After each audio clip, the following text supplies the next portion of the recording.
Good morning students. बच्चों, आज मैं आप लोगों को आपकी 10th क्लास की वर्कशीट नंबर 19 सॉल्व कराऊंगी इंग्लिश की, और जिसकी डेट 21 अगस्त 2021 रहेगी। और इसमें हम आपका chapter a letter to God को ही आज कंटिन्यू रखेंगे।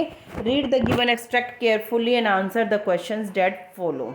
तो बच्चों, हमने प्रीवियस वर्कशीट में पढ़ा था कि किस तरह से लैंचो का फुल फेथ गॉड में था, और जब बारिश का वेट लैंचो ने किया और उसकी पूरी बारिश के साथ साथ हेल स्टोन हो गया और उसकी पूरी क्रॉप जो थी वो डिस्ट्रॉय हो गई थी। तो लैंचो ने, क्योंकि उसका पूरा विश्वास गॉड में था, इसलिए लैंचो ने एक लेटर भगवान को लिखा जिसमें उसने डिमांड रखी थी कि 100 पैसेस की।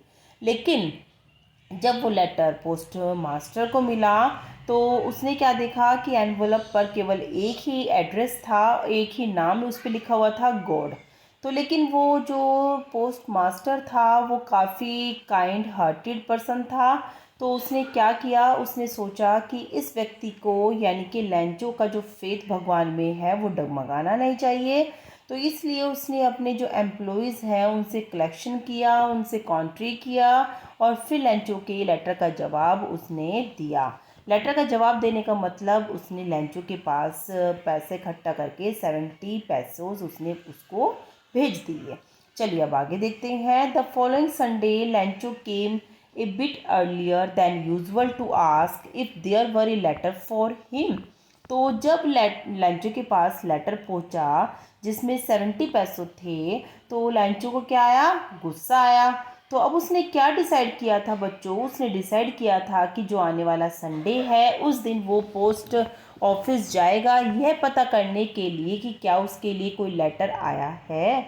It was the postman himself who handed the letter to him. तो पोस्ट जो मैन था उसने लैंचो को लेटर दिया, while the post master experiencing the contentment of a man who has performed a good deed. लेकिन जो post master था जिसने लैंचो की मदद की थी, वो दूर से देख रहा था, और उसको एक कंटेंटमेंट का मतलब होता है एक संतुष्टि, और उसको संतुष्टि मिल रही थी एक अच्छा काम करने के बाद, है ना। क्योंकि बच्चों, जब आपको भी पता है कि जब हम किसी नीडी की हेल्प करते हैं या कोई अच्छा काम करते हैं तो हमें अंदर से कंटेंटमेंट मिलता है, यानी कि हमें अंदर से संतुष्टि मिलती है। तो वही बात यहाँ पर भी पोस्ट ऑफिस में हो रही थी कि जब पोस्टमैन लैंचो को लेटर दे रहा था तो पोस्ट मास्टर जिसने लैंचो की मदद की थी उसको दूर से देखकर बड़ी संतुष्टि मिल रही थी। Looked on from his office, लैंचो showed not the slightest surprise on seeing the money. देखो बच्चों, लैंचो को बिल्कुल भी क्या था, स्लाइटेस्ट का मतलब हल्का सा भी सरप्राइज नहीं था पैसे देखकर। क्यों? क्योंकि लैंचो को तो पूरा विश्वास था भगवान पर कि जब उसने डिमांड की है तो भगवान पैसे जरूर भेजेंगे। सच वॉज हिज कॉन्फिडेंस, और ये लैंचो का कॉन्फिडेंस ही तो था, लैंचो का फुल फेथ ही तो था गॉड पर, कि उसको बिल्कुल भी, जब उसने पैसे देखे एनवेलप के अंदर, उसको बिल्कुल भी सरप्राइज नहीं हुआ कि ये पैसे कहाँ से आए। But he became angry when he counted the money. लेकिन वो गुस्सा जरूर हुआ, एंग्री का मतलब गुस्सा जरूर आया उसको जब उसने पैसों को काउंट किया। God could not have made a mistake, उसने क्या सोचा कि भगवान ऐसी गलती नहीं कर सकते हैं। Nor could he have denied Lencho's what he had requested, और ना ही जो भगवान है वो डिनाई कर सकते हैं, मना कर सकते हैं लैंचो को पैसा देने के लिए जितना उसने रिक्वेस्ट किया था। Immediately Lencho went up to the window to ask for paper and ink. Immediately का मतलब तुरंत, लैंचो खिड़की की तरफ जाता है पेपर और इंक लेने के लिए। On the public writing table he started to write, और जो वहाँ पर पोस्ट ऑफिस में राइटिंग टेबल थी लोगों के लिखने के लिए, वहाँ पर वो लिखना स्टार्ट कर देता है letter. With much wrinkling of his brow caused by the effort he had made to express his ideas। और फिर उसने क्या किया बच्चों, उसने अपने आइडियाज़ को एक्सप्रेस किया लेटर के through. When he finished he went to the window to buy stamp, और जब उसने अपना लेटर फिनिश कर लिया लिखकर तो वो फिर खिड़की की तरफ गया और उस पर स्टैम्प लगाने के लिए। Which he licked and then affixes to the envelope with a blow of his fists, और फिर उसने उस एनवेलप पर फिर वही नाम लिख दिया। The moment the letter fell into the mail box the post master went to open it. उसी क्षण जब लैंचो ने वो लेटर मेल बॉक्स में, पोस्ट ऑफिस में जो मेल बॉक्स होता है, पोस्ट डाकखाना आपने देखा है बच्चों, तो वहाँ पर आप देखते हैं ना जो मेल बॉक्स होता है, जैसे ही लैंचो ने वो लेटर मेल बॉक्स में डाला, तुरंत पोस्ट मास्टर उसको खोलने के लिए, लेटर को निकाल कर खोलने के लिए चला गया। इट सेड, उसने क्या कहा, God of the money that I asked for only, चलिए बच्चों आगे करते हैं इसको, ओनली 70 पेसोज रिच मी। उसने उस लेटर में क्या लिखा कि भगवान, मैंने आपको 100 पैसों के लिए बोला था और आपने मुझे केवल 70 पैसों भेजे हैं। Send me the rest since I need it very much. तो कृपया करके मुझे बाकी का पैसा भी भेज दें क्योंकि मुझे इसकी बड़ी नीड है, बड़ी ज़रूरत है। But don't send it to me through the mail. लेकिन उसने इस बार क्या कहा लैंचो ने कि लेकिन इस बार इसको मेल के थ्रू मत भेजना, because the post office employees are a bunch of crooks. क्योंकि जो यहाँ पर काम करने वाले एम्प्लॉयज़ हैं उसको उसने लैंचो ने क्या कहा है, ए बंच ऑफ क्रूक्स। ठीक है, यानी कि ठग, यानी कि जो ठग लोग होते हैं ना उनका एक टोली है ये। बंच ऑफ क्रूक्स का मतलब एक कलेक्टिव नाउन यहाँ पर यूज़ हुआ है कि ये तो बंचों की, ये तो ठगों की एक टोली है लेंचो, लेंचो ऐसा कहता है। ठीक है, देखो बच्चों आयरनी, यहाँ पर आयरनी को बताया गया है कि जिन लोगों ने, जिन एम्प्लॉयज़ ने लेंचो की मदद करनी चाहिए थी, लेकिन लेंचो का फुल फेथ भगवान में इतना था कि लेंचो उन्हीं एम्प्लॉय को क्या कह देता है, बंच ऑफ क्रूक्स। ये आप याद रखना, बंच ऑफ क्रूक्स, एक ठगों का टोला। How many letters did Lencho write to God in the story.